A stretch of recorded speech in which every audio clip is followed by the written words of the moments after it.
We call it a system, but it really isn't a system. It's much more of a grouping of semi-autonomous agencies that have very little accountability to each other. Hi, I'm Rob Wolf, Director of Communications at the Center for Court Innovation, and today I'm in North Haven, Connecticut at the Justice Innovation in Times of Change conference. Sitting down with me is Tshaka Barrows, who is the Deputy Director of the W. Haywood Burns Institute, which works to address racial and ethnic disparities in the justice system. The institute is based in Oakland, California, so you've come a long way to attend the conference and participate and to sit and talk with me, so thank you very much. I'm glad to be here. Let's talk about the work of the Burns Institute, and in particular, how you work with jurisdictions to reduce racial and ethnic disparities in the justice system. You have a specific approach you take to looking at this issue and trying to address it, so maybe you could summarize for me what that approach is. And so at the Burns Institute, our approach is to build a collaborative of the different agencies that make up the justice system. And I always tell people, I just told the group, we call it a system, but it really isn't a system. It's much more of a grouping of semi-autonomous agencies that have very little accountability to each other. And so the whole notion of trying to address disparities has to be done with that context in mind, because much of one agency's decision bump into the next, and the impact is felt by the individuals who are going through it, and we see it in the disparity numbers. But to really create a strategy to address it, you have to have all those key players from each of those agencies as a part of your collaboration. And we also fundamentally don't think that just having those kind of traditional stakeholders is enough. So our process requires that we engage meaningful participation from community stakeholders who've had direct experience with the justice system, who live in the neighborhoods that our data shows are the target neighborhoods where more people are coming from, so that they can both bring that experience from, having traveled through the system, through the various agencies, being passed from one to the other, but also what it's like living in a community that is targeted for higher involvement for various reasons. Policies, policing policies, could be that there's, a lack of resources, any number of conditional factors. But this whole notion of creating a more fair notion of procedural justice can't be done without accounting for, the fact that certain neighborhoods are much more highly represented in the system. And so our process, we really aim for participation from community stakeholders, which, is a very different. That, people are a little bit afraid of that. The idea that you're sitting in a meeting, sharing data with people who are upset with your agency, who did not feel that they were treated fairly, who are angry about, the kind of realities that folks in their community face, is a threatening notion for most traditional stakeholders who, already a conversation of race in this country typically is a bit unnerving for people. It's not like that's a regular practice that we have, and so. And you literally bring everyone together in the same room? That's the process? It's like, let's all sit down together? And so what does that look like? How many people are actually sitting around a table or in an auditorium? It's a great question. So we build a collaborative, and it's a process to even build it. So we don't try to just come in with a cookie-cutter kind of prescription. We want to understand, from the local players, justice happens locally, there's culture. Who do they think are the key kind of people that need to be there, right? And how many? So sometimes we may get huge representation from one agency, where it's like, you guys are kind of dominating the meeting, and we may need to adjust that, right? And so there's a need to kind of attend to the actual formation. Typically, it's, I'd say, between 10 to 20 stakeholders, depending on the size of jurisdictions. We work in very small rural places. They may not have a huge collaboration. I've worked in jurisdictions that have had up to 30 people who meet every month. But that becomes to be a challenge in and of itself, because if everybody just introduced themselves, that would take time, right? For to have meaningful dialogue about certain issues in a meeting of that size, it can be a challenge. And so you really want to look for a sweet spot that allows for kind of equal representation across the agencies and doesn't leave behind any one particular group. And so what happens then there? What's the process? You said, every month. So it's an ongoing, is it a you're trying to build a permanent infrastructure for dialogue, or is it a time-limited, let's meet for X number of times to work on this? That's another great question. Our process will be monthly. We hope as we're setting the jurisdiction up to maintain the process without us. We do a whole orientation to really try to help everybody to, fully participate. We don't want people just sitting there and they're like, I don't know what this is, I don't know what's going on. Acronyms are flying over their head. So we spend time doing coach-ups for community stakeholders, and we also orient the system folks to what the meeting will be like when they have community members there who might be, more frustrated or going to ask lots of questions. Rarely are system stakeholders very good at telling the story of their institutions and how they've gotten to this point. So we also have started to work with them on telling a story. You've got to own this. You didn't do all of this. You don't have to apologize for the history, but you need to own the fact that there were some practices that were not the best that we were doing, that we've been working on trying to address, because that engenders a level of respect for the process and opens up the community to thinking that, okay, you really are serious about doing something different. And when everyone sits down, have they already accepted the premise that there are racial and ethnic disparities, or do you also need to kind of establish that as the facts on the ground? We will likely revisit. A lot of times people will say, "Oh yeah, no, we understand we have a problem," and it's like, well, let's talk about it, right? And then we kind of start asking, what do you think is contributing to the problem, right? So it's one thing to say, yeah, our jail or our juvenile hall is full of people of color. It's another thing to say, and we think we have a responsibility for that.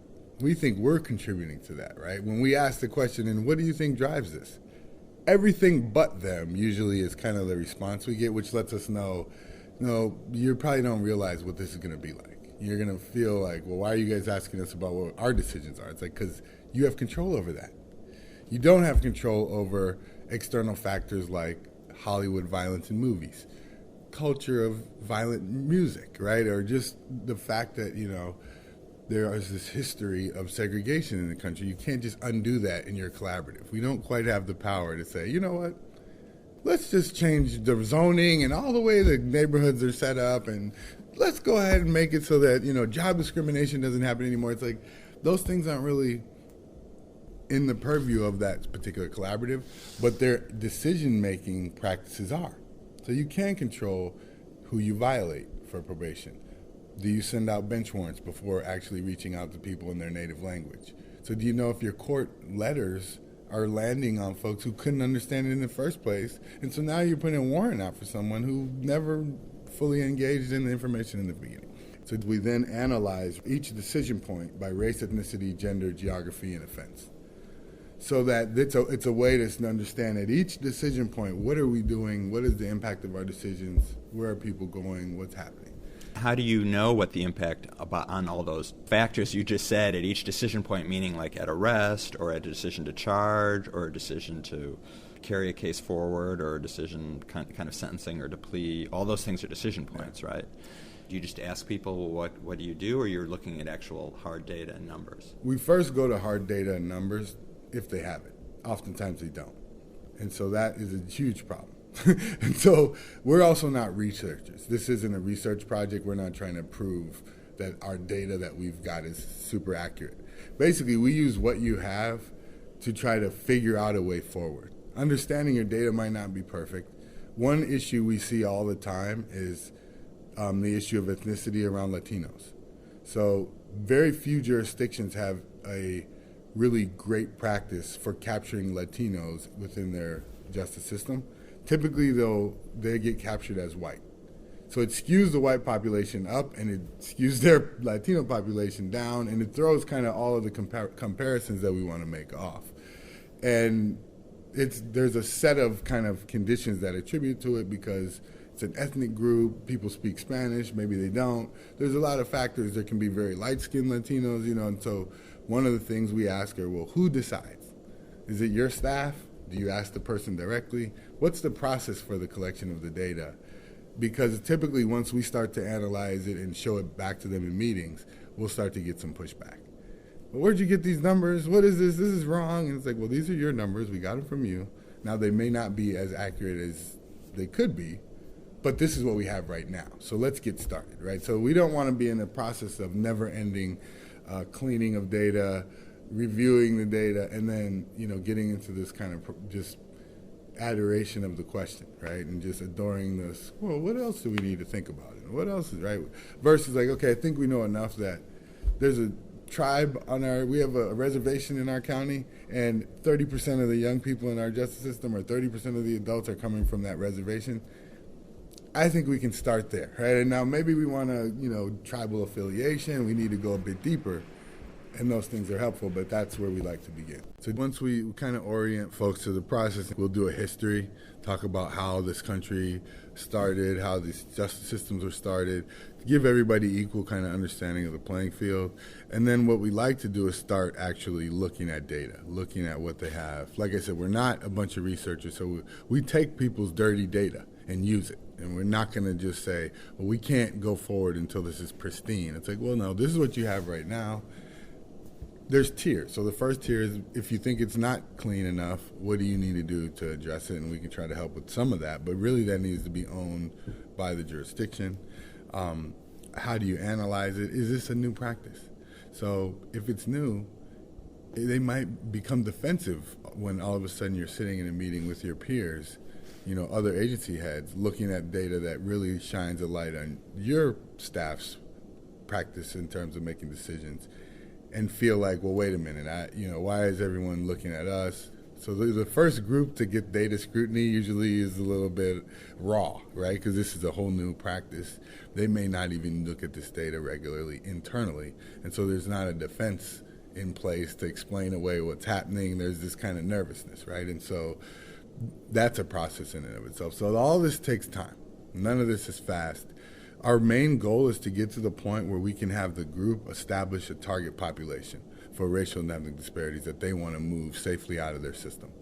So we keep looking at the decision points, not going to pick the most, politically challenging, so we're not going to look at like armed robbery, if you will.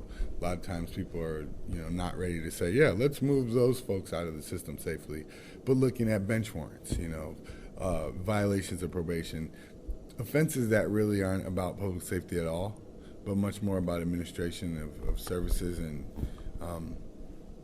but totally contribute to disparities in real ways that we can measure. So then you get consensus and you say we're going to target work on this target population. People who have violated probation or young people or something. And we try to show it as a number per month. So what I don't want to do is say, yeah, each year you have 500 violations of probation and 50% of those are black men from these two neighborhoods. Well, over the course of the whole year, how do you understand what your work is, right? What I'd like to say is, okay, and of that per year, how many is that per month? What are we actually talking about on a monthly basis? And can we dig deeper to understand how these live, right? So now we're looking at each month it may be 25, 30 people who are violated. Well, let's understand the nature of that. What are the probation officers' perspectives on this? What programs were they in? So you want to then we call it peeling back the onion. So you get down to this target. Now you want a focus group. You want to bring line staff. You want to talk to people directly who've been in that experience, and you're looking for not just a policy change, but you're trying to understand, well, what kind of innovation or intervention can we come up with to move this? So it sounds, though, like it's on a very, I don't want to say small scale, but you have to sort of target this group and that group. In terms of making a difference. It's not like one side. It's not like here's a solution, and it ripples throughout the whole system and you have disparities. To monitor and track it. So it's everything you said, and you have to monitor and track it. Literally, we've come in and people said, yeah, we have disparities.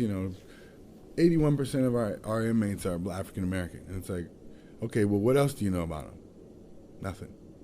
So what could you do? You're just going to say, let's just release 81% of the inmates and reduce the disparity? Nobody's going to do that. So they get their hands tied. So we have all this kind of, big picture data, annual shots. None of it helps people know what to do to move forward. And so what we've developed is a strategy and approach that really breaks it down into workable pieces. And we even have a slide that we go through that really shows people, like, if it's a state law that is the reason why this person's locked up, you can't change that. But if it's a policy, that you just detain people for this because you feel strongly, well, you can stop that tomorrow, right? That's just an internal office policy. That's not a state law.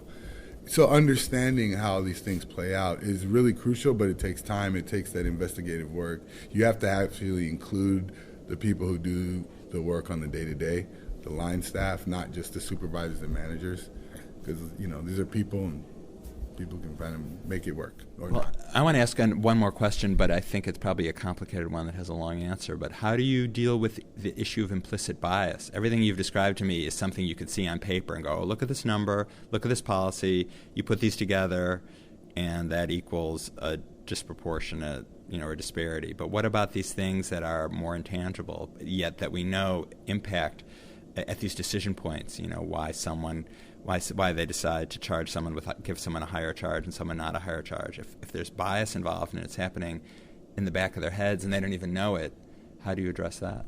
Well, because we can do case level analysis, so we could show two pretty similar situations and say, let's talk about how'd you make this decision here, and then why did you make this decision here?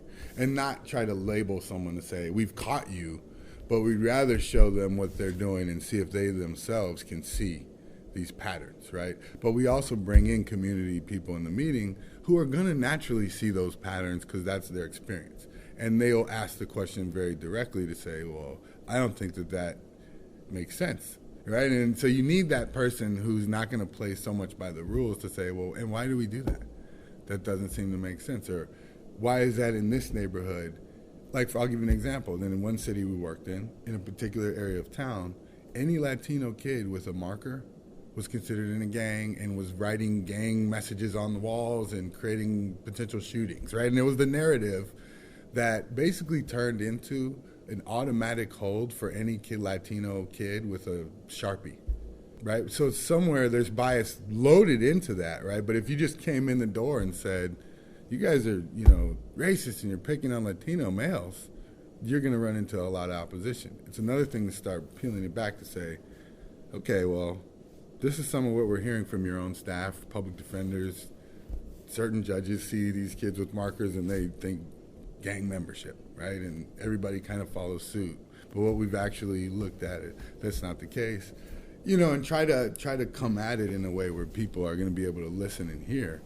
Well, absolutely fascinating. Sounds like you're doing amazing work. Trying. It's a very difficult and complicated issue. Yeah.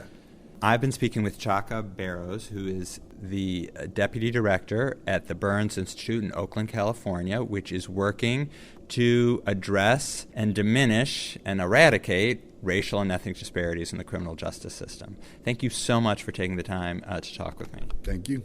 I'm Rob Wolf, Director of Communications at the Center for Court Innovation here at the Quinnipiac University School of Law for our Justice Conference, and thank you very much for listening.